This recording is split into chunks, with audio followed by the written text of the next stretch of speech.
Ever feel like we're just surrounded by data these days? Like it's Yeah. everywhere. It's not just a feeling. It really is exploding, Right. especially with 5G, the Internet of Things. I mean, the rate at which we're creating data is mind-blowing. Totally. So today we're going deep on how some seriously smart AI can help us handle this data explosion. And not just handle it, but actually use it strategically and securely. Okay, so let's break this down. Yeah. Our deep dive today comes straight from a defense and security R&D conference, so we're not talking about your average tech talk here. Yeah, this is cutting-edge stuff. This research paper, it basically lays out how this whole new approach to AI is being used in places most people wouldn't even think of. It sounds futuristic, but it's not. Right. It's happening right now. Yeah, exactly. Okay, so federated learning. Yeah.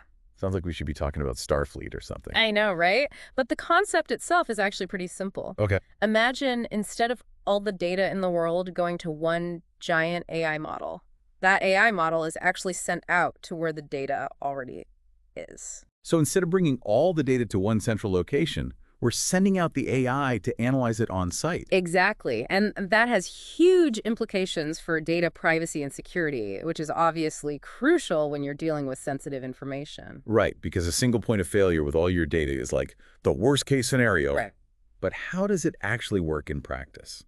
So picture a whole network of devices like the kind you'd see in a smart city. You've got sensors monitoring traffic, tracking energy use, all kinds of stuff. Okay, I'm picturing it. With federated learning, each of those devices actually uses its own data to train its own little local copy of the AI model. So it's like each device is a mini training ground for the AI. That's a great way to put it. Right. And here's the key. It's not the raw data itself that's being shared. It's just the insights that have been learned locally that are sent back to a central system. So the central AI gets smarter without ever actually seeing the raw data from any of the devices. Exactly. That's amazing. Right. Sounds incredibly secure. It is. And to make that security even stronger, to make sure everything runs smoothly and, trustworthy, we introduce blockchain into the mix. Knew it.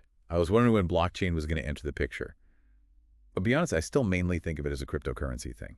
That's a common misconception. Think of blockchain like a really, really secure digital record-keeping system, like a ledger, but with superpowers. Okay, so instead of keeping track of Bitcoin transactions, it's tracking data insights, model updates. Exactly. Every time one of those devices sends its updated model back to the central system, that transaction is recorded on the blockchain. And because blockchain is tamper-proof, we can be sure that those updates haven't been messed with, right? Exactly. And that trust, that verifiable integrity, it's absolutely crucial when you're dealing with a decentralized system. It's what makes this whole thing viable. Okay, this is starting to click now. Yeah. But what about smart contracts? Where do those fit into all of this? So smart contracts, think of them like the automated enforcers of the blockchain. They're basically lines of code that automatically execute when certain conditions are met. So, for example, if a device tries to share raw data instead of just the insights, the smart contract swoops in and shuts it down. Exactly. Smart contracts are there to make sure that everyone's playing by the rules, which just makes the whole system that much more secure and trustworthy. I love it. This all sounds amazing in theory, but are there any real-world examples of this actually being used? Oh, absolutely. One great example is Project Green. It's this really cool initiative by energy giant Naturgy that's using this exact technology to create smarter, more sustainable cities. Okay, Project Green. Tell me more. Sustainable cities are always fascinating to me. So they're using federated learning to predict energy demand, which lets them optimize things like charging stations for electric vehicles. They're even using it to create more competitive energy pricing. Wow. So it's not just about making things more efficient, it's about making them greener, too. Exactly. Project Green is a perfect example of how this technology can have a real positive impact. But that's just one application. Remember that research paper we mentioned earlier? Right. That it connects all of this to the world of defense logistics, a field where precision and security are absolutely paramount. Okay, now we're getting to the good stuff. So we're talking about managing things like military resources, using cutting-edge AI, and blockchain. You got it. And this is where it gets really interesting. Right. The paper lays out the system called GLASS. It stands for Logistics and Arsenal Management in the Security Sector. GLAS. Okay, you've got my attention. What can you tell me about it? GLAS basically takes the power of federated learning, blockchain, and smart contracts and applies it to the incredibly complex world of defense logistics. We're talking about a whole new level of efficiency and responsiveness. Okay, so instead of predicting energy demand, we're predicting the need for ammunition, spare parts, that sort of thing. Exactly. Imagine being able to anticipate what resources are going to be needed, where and when, with incredible accuracy. While keeping all of that data completely secure. Of course. And transparent. That sounds like a logistical dream come true. Well, we were talking about incredibly sensitive data here. How does GLAS make sure that this information stays locked down, especially in a decentralized system? That's where things get even more impressive. Glass uses some really advanced privacy-preserving techniques. Okay, I am all ears. Let's dive into how GLAS tackles security. Wow. Okay, I am all ears. Let's dive into how GLAS tackles security. So we were talking about how GLAS keeps everything secure. Right, because we're talking about really sensitive data here.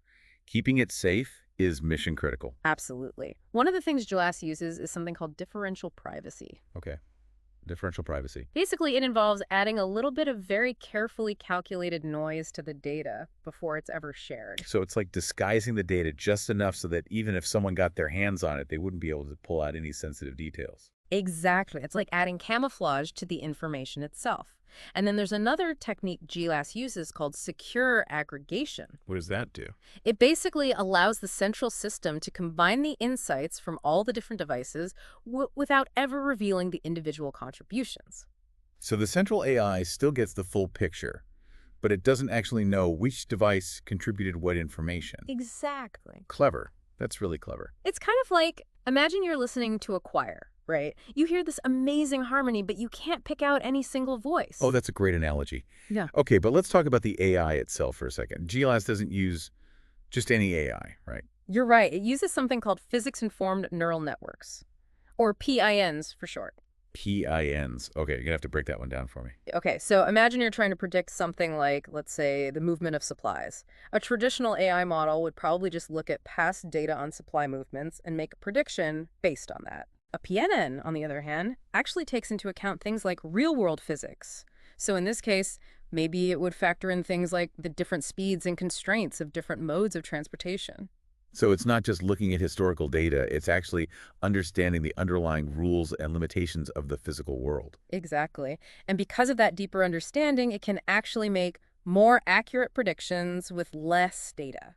Which is really important when you're talking about a field like defense, where you don't always have the luxury of waiting around for years and years of data to pile up. Exactly. Okay, so we've talked about differential privacy, secure aggregation, physics-informed neural networks, and speaking of things that sound like they came straight out of a sci-fi movie. Uh-oh.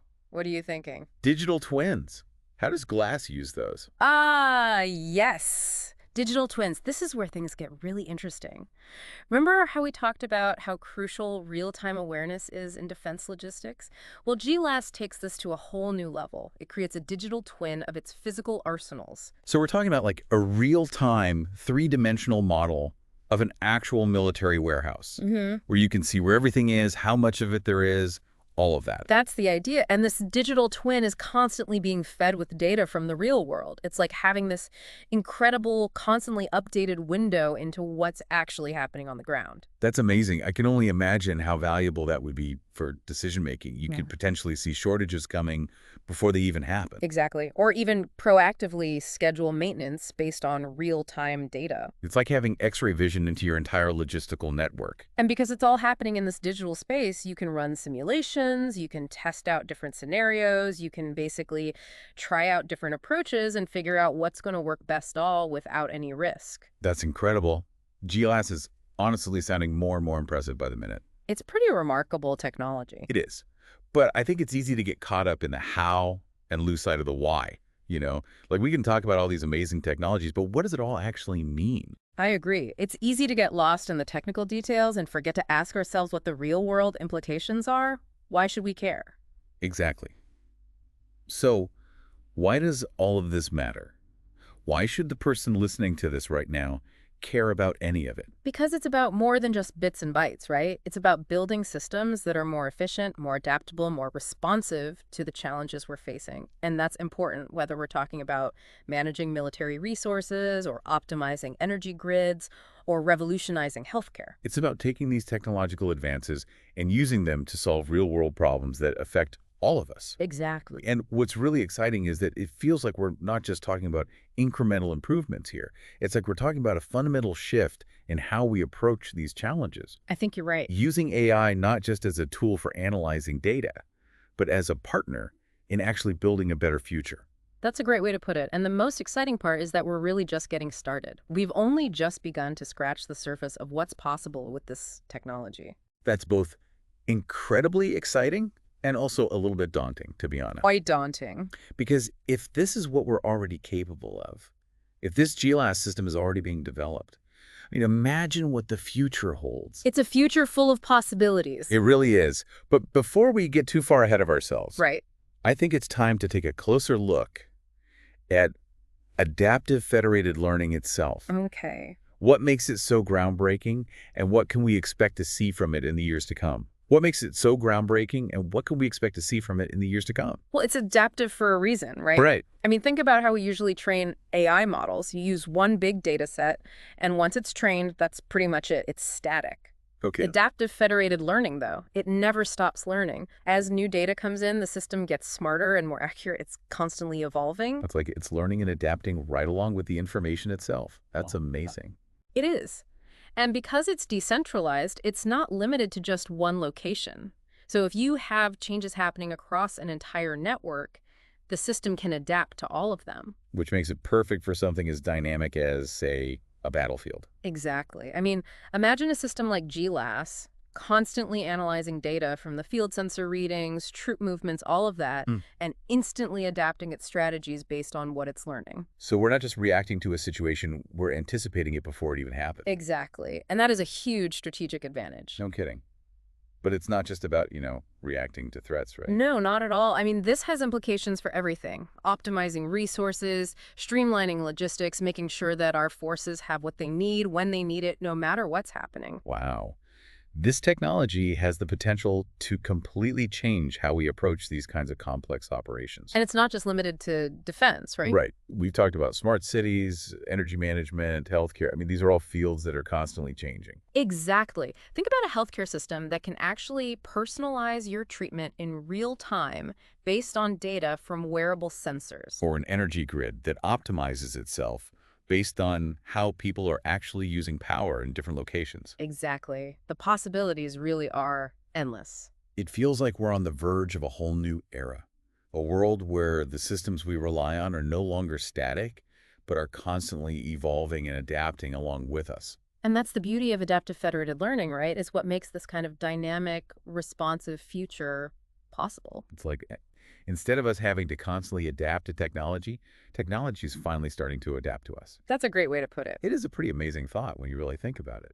But I imagine there are challenges too, right? Oh, of course. Yeah. Especially as we move further into this world of decentralized AI. What kind of challenges? Well, we have to be very careful about things like data security, privacy, ethical considerations. It's crucial that these systems are developed and used responsibly. It's a good reminder that even with the most amazing technology, we can't just assume everything will work itself out. We have to be proactive about making sure it's used for good. 100%. This technology is incredibly powerful. And with great power, well, you know the rest. Indeed. Well, I think that's a great place to wrap things up. We've covered a lot of ground today, from the ins and outs of federated learning and blockchain to the incredible potential impact of this technology on, well, pretty much everything. It's been a fascinating conversation. It really has. And to everyone listening, thank you for joining us on this deep dive into the world of adaptive federated learning. Hopefully you're feeling as inspired by the possibilities as we are. Until next time, keep exploring, keep asking questions, and most importantly, keep learning.